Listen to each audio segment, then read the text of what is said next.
En este vídeo vamos a estudiar por qué la célula es la unidad funcional y estructural de los seres vivos. Cuando nosotros destripamos un ser vivo, un animal, en este caso el hombre, pues podemos ver diferentes órganos, un pulmón, un riñón, un corazón, un estómago, etc. Con la llegada del microscopio y la invención del microscopio se pudo comenzar a observar de qué estaban constituidas la materia que formaban estos órganos, y se vio que estaba formado por células. Aquí tenemos el epitelio de la boca, el recubrimiento interno de la boca, que está hecho de una célula, otra célula, otra célula. Todo esto son células que tienen aquí su núcleo, su membrana, que es lo que la rodea y separa una célula de otra, y el espacio comprendido entre la membrana y el núcleo, que es esto de aquí, que es el citoplasma. Aquí tenemos la piel, vemos la membrana que está de rojo oscuro, el núcleo que está de azul y el espacio intermedio que es el citoplasma. Vemos sangre de un mamífero vista a través del microscopio. Estas células son glóbulos rojos, también llamadas eritrocitos, y estos son glóbulos blancos, también llamados leucocitos. Estos son fibras musculares del corazón. Estos son los núcleos. Las células son bastante alargadas. Y estos son unas células especiales, teñidas de una forma especial, que son las neuronas que forman parte del sistema nervioso. En 1839, dos científicos alemanes llegaron al primer principio de la teoría celular. Este principio de la teoría celular vigente hoy en día nos dice que todo en los seres vivos está formado por células o productos secretados por las células. Es decir, que la estructura final de un ser vivo está configurada por la unión de muchas células, una célula o células y productos secretados por las células. Las formas de las células son muy variadas, desde más o menos esféricas, alargadas con una cola, en forma de anillo, muy alargadas como podemos tener una neurona, también alargadas como una célula muscular, en fin, de muchos tipos. El tamaño pues ronda desde las 100 micras hasta prácticamente las 10 micras. Por debajo de las 10 micras tenemos unas células especiales que son las células procariotas, pero las células de los animales y vegetales podemos considerar las que están entre 10 y 100 micras. La estructura de la célula, ya lo hemos contado antes, se forma por un núcleo en el centro, una membrana que la separa del resto del exterior, que pueden ser otras células o algo segregado por las otras células, o un medio externo si son células de vida libre, y el espacio que hay entre el núcleo y la membrana, que se llama citoplasma. Dentro del citoplasma podemos distinguir con el microscopio óptico algunos orgánulos, y con el microscopio electrónico podemos distinguir muchos orgánulos, que son estructuras con membranas que aparecen en el interior del citoplasma. ¿Por qué decimos pues que la célula es la unidad estructural de los seres vivos?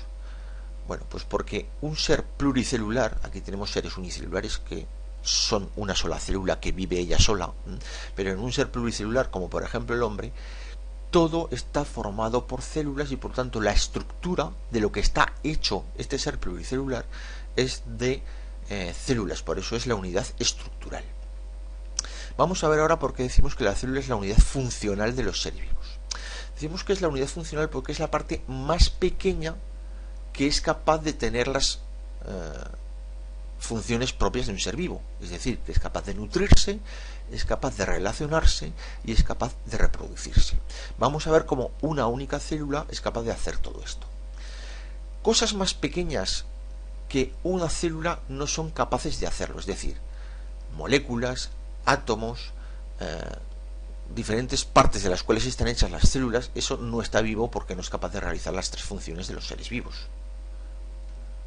Una membrana, un orgánulo, un núcleo en sí mismo no está vivo porque él solo no se relaciona, él solo no se reproduce y él solo no se nutre. Hay que decir que las moléculas no están vivas y que los átomos naturalmente no están vivos. Vamos a ver cómo se nutren las células. Aquí están las tres formas de nutrirse las células, que son fagocitosis, pinocitosis y a través de la membrana. La fagocitosis la realizan muy pocas células del cuerpo humano, solamente prácticamente los glóbulos blancos. Tienen movimiento propio los glóbulos blancos, como luego veremos, y son capaces de englobar sustancias extrañas al cuerpo humano, como bacterias, virus, etcétera, y entonces los engloban y los digieren, eliminándolos. Este mecanismo de alimentarse englobando, metiéndolo dentro del citoplasma y digiriéndolo y nutriéndose a partir de ellos, se llama fagocitosis. Aquí lo vemos como este organismo entra, es envuelto por la propia membrana de la célula y aquí ya se digiere y se nutre.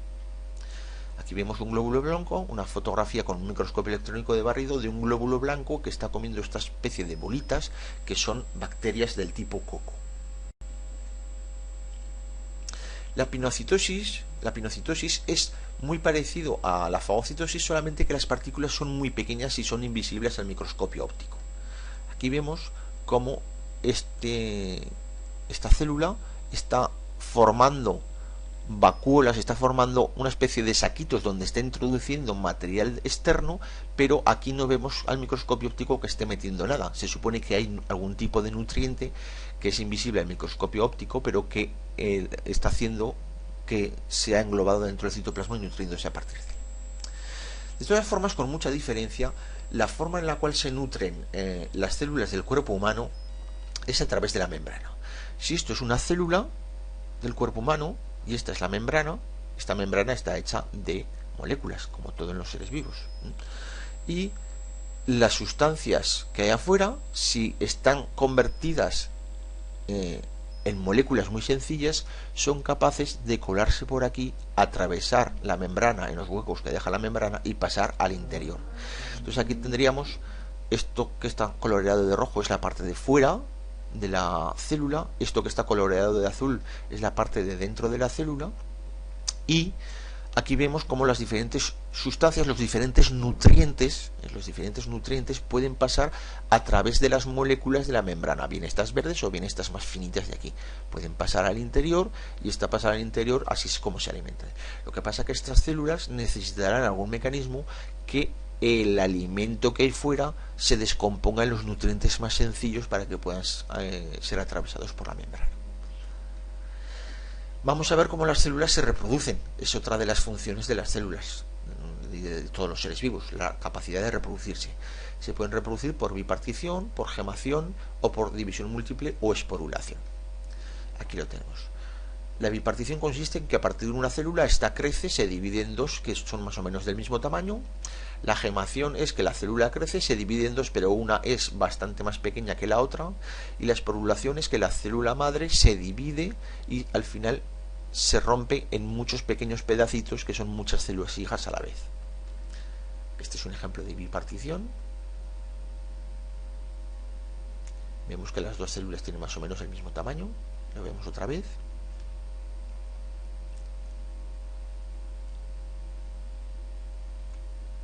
Aquí tendríamos células dividiéndose por bipartición.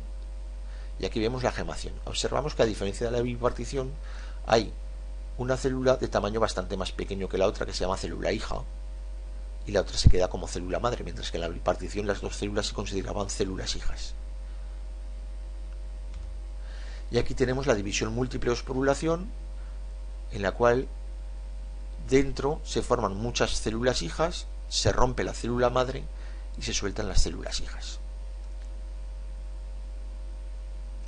De todas las formas posibles de división celular en el cuerpo humano, la que más se da con diferencia es la división celular por bipartición.